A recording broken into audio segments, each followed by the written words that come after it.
Bienvenue sur notre chaîne d'information. N'oubliez pas de vous abonner et de cliquer sur la cloche de notification pour de nouvelles vidéos.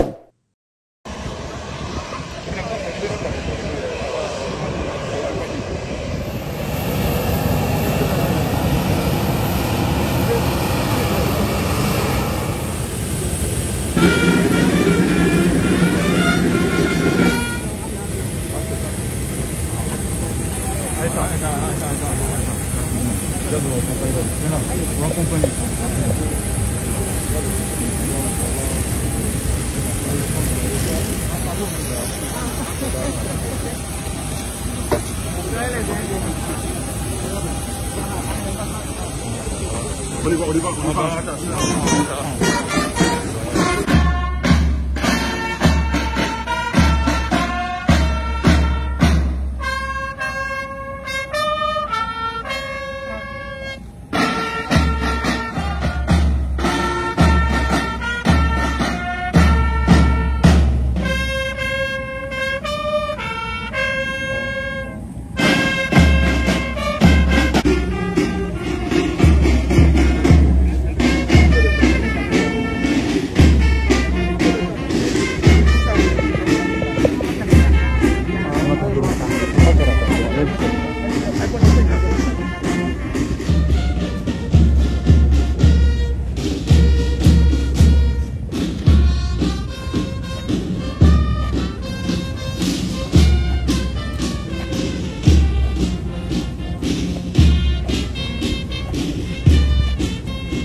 Voilà, mesdames et messieurs.